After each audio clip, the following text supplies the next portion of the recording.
ವಿನಂತಿ ಮಾಡಿದಾಗ 5 ಗಂಟೆಗೆ ಸಭೆ ಮುಗಿಸ್ತೀನಿ, ಅಷ್ಟರಲ್ಲಿ ಬಿಲ್ ಪಾಸ್ ಮಾಡಿಕೊಡಿ ಅಂತ ಹೇಳಿದ್ರು. ನಾನು ನಮ್ಮ ಸೌದಿಯವರ ಹತ್ರ ರಿಕ್ವೆಸ್ಟ್ ಮಾಡಿ ಅವ್ರು ಮಾತಾಡೋದನ್ನ ಸ್ಟಾಪ್ ಮಾಡಿಸಿ ಬಿಲ್ ಪಾಸ್ ಮಾಡ್ಕೊಳ್ಳಿ, ಫೈನಾನ್ಸ್ ಬಿಲ್ ಎಲ್ಲ ಇದೆ ಅಂತ ಹೇಳಿ ಸಹಕಾರ ಕೊಟ್ರಿ. ತಾವು 5 ಗಂಟೆಗೆ ಕ್ಲೋಸ್ ಮಾಡ್ತೀನಿ. ಹಿಂದೆನೂ ಕೂಡ ನಮ್ಮ ಕಾಂಗ್ರೆಸ್ ಪಾರ್ಟಿ ಮೀಟಿಂಗ್ ಇದ್ದಾಗ ಯಾರೇ ಸ್ಪೀಕರ್ ಇರಲಿ ನಾವು ಅವಕಾಶ ಮಾಡಿಕೊಟ್ಟಿದ್ರಿ, ನಾವೇನು ವಿರೋಧ ಮಾಡಲಿಲ್ಲ. ಯಾಕಂದರೆ ಈ ಪೊಲಿಟಿಕಲ್ ಸಿಸ್ಟಮಲ್ಲಿ ಪ್ರತಿರೋಧ ಪ್ರತಿಭಟನೆ ಇವೆಲ್ಲ ಮಾಡೋದು ಕಾಮನ್ ಆಗಿ, ಅದಕ್ಕೆ ನೀವು ಕೊಟ್ಟಿದ್ರಿ. ನಾವು ಆಯ್ತು ಅಂತ. ಅದರ ಏಕಾಏಕಿ ನೀವು ನೆನ್ನೆ ವಿರೋಧ ಪಕ್ಷ ಇಲ್ದೇನೆ ನೀವು ಸಭೆ, ಅದು ಒಂದು 10 ಜನ ಇದ್ರು ಅಂತ ನನಗಿರುವಂಥ ಮಾಹಿತಿ. ನಮ್ಮ ಸಂಸದೀಯ ಸಚಿವರನ್ನು ಕೂಡ ಯಾಕೆ ಈ ಥರದ ಒಂದು ಘಟನೆಗೆ ಅವಕಾಶ ಕೊಟ್ಟರೋ ಗೊತ್ತಿಲ್ಲ. ಇದು ಒಳ್ಳೇದಲ್ಲ, ಡೆಮಾಕ್ರಸಿಯಲ್ಲಿ ಪ್ರಜಾಪ್ರಭುತ್ವದಲ್ಲಿ ಒಳ್ಳೇದು. ವಿರೋಧ ಪಕ್ಷ ಇಟ್ಕೊಂಡು ಇವೆಲ್ಲ ಮಾಡಿದ್ರೆ ನಾವೇನು ನಿಮ್ಮ ಬಿಲ್ಲಿಗೇನು ವಿರೋಧ ಮಾಡಿಲ್ಲ.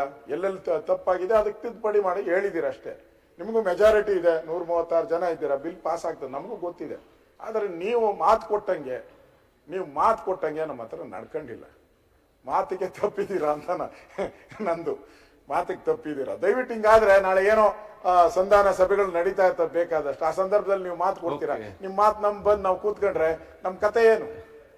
ಇದು ಒಳ್ಳೆ ಪರಂಪರೆ ಅಲ್ಲ. ಸಂವಿಧಾನ ವ್ಯವಸ್ಥೆ ಒಳ್ಳೆದಲ್ಲ ಅಂತ ನಮ್ಮ ಏನಂದ್ರೆ, ಅಜೆಂಡಾ ಮುಗಿಸ್ಬೇಕು ಅನ್ನುವಂತ ತರಾತುರಿ ನಿಮ್ಮ ಹತ್ರ ಇದೆ, ನಾವು ಅದನ್ನು ಒಪ್ಕೋತೇವೆ. ಆದ್ರೆ ನಿನ್ನೆ ಬೆಳಿಗ್ಗೆ 9 ಗಂಟೆಗೆ ಶುರು ಮಾಡಿದ್ವಿ. ನಮ್ದು ಪಾರ್ಟಿದು 5 ಗಂಟೆಗೆ ಸಭೆ ಇದೆ ಅಂತೇಳಿ ನಿನ್ನೆ ಸಭೆ ಶುರು ಆಗ್ಲಿಕ್ಕಿಂತ ಮುಂಚೆನೆ ಬಂದು ವಿರೋಧ ಪಕ್ಷದ ನಾಯಕರು ನಿಮಗೆ ಕನ್ವಿನ್ಸ್ ಮಾಡಿದ್ದಾರೆ. ಸಂಜೆ ಬಂದು ನಾನು ನಿಮ್ಮ ಹತ್ರ ಹೇಳಿದ್ದೀನಿ, ಅಜೆಂಡಾ ಮುಗಿಸ್ಬೇಕು ಅನ್ನೋ ಕಾರಣಕ್ಕೋಸ್ಕರ ಸದಸ್ಯರಿಲ್ಲೇ ನಡೆಸ್ತೀನಿ ಅಂತ ಹೇಳುವಂಥದ್ದು ಎಷ್ಟರ ಮಟ್ಟಿಗೆ ಡೆಮಾಕ್ರಸಿಗೆ ಒಳ್ಳೇದು ಅಂತ ಗೊತ್ತಿಲ್ಲ. ಎಲ್ಲ ಕಾಲಿಂಗ್ ಅಟೆನ್ಷನ್ ನಾವೆಲ್ಲದಕ್ಕೂ ಇನ್ವಾಲ್ವ್ ಆಗ್ಲೇಬೇಕು. ನೀವು ಹಿಂಗೆ ವಿರೋಧ ಪಕ್ಷನೇ ಬೇಡ ನಡೆಸ್ತೀನಿ ಅಂತಂದ್ರೆ, ಕೃಷ್ಣ ಬೈರೇಗೌಡರು ಪಾರ್ಲಿಮೆಂಟರಿ ಅಫೇರ್ ಮಿನಿಸ್ಟರ್ ಆಗಿದ್ದವರು, ನೀವು ಸಹಾಯಕ್ಕೆ ಬರ್ಬೇಕಿದ್ದು. ಹಿಂಗೆ ಒಟ್ಟಾರೆ ನಡೆಸ್ತೀನಿ ಅಂತಂದ್ರೆ ಸಭೆ ನಡೆಸಲಿಕ್ಕೆ ಸಾಧ್ಯ ಇಲ್ಲ. ನೀವು 8:15 ಕರೆದ್ರೆ 8:15 ಬಂದು ಕೂತ್ಕೋತೀವಿ ನಾವು. ಆದ್ರೆ ಯಾರು ಇಲ್ಲರೇನೋ ಸಭೆ ನಡೆಸ್ತೀರಿ ಅಂತಂದ್ರೆ ಯಾವ ಸಿಸ್ಟಮ್ ಇದು?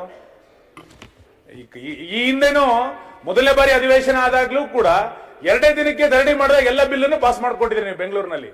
ಇಲ್ಲ ಹಂಗೆ ಮಾಡ್ತೀರಿ ಅಂತಂದ್ರೆ, ವಿರೋಧ ಪಕ್ಷ ಇಲ್ಲದೆ ಅಜೆಂಡಾ ಸಂಪೂರ್ಣ ಮಾಡ್ಕೋತೀವಿ ಅಂತ ನಿಮ್ಮ ಮನಸ್ಸಲ್ಲಿದ್ರೆ ನಮ್ದೇನು ಅಬ್ಜೆಕ್ಷನ್ ಇಲ್ಲ ಅದಕ್ಕೆ. ನಮಗೆ ಅಜೆಂಡಾನ ಕಳಿಸ್ಬೇಡಿ.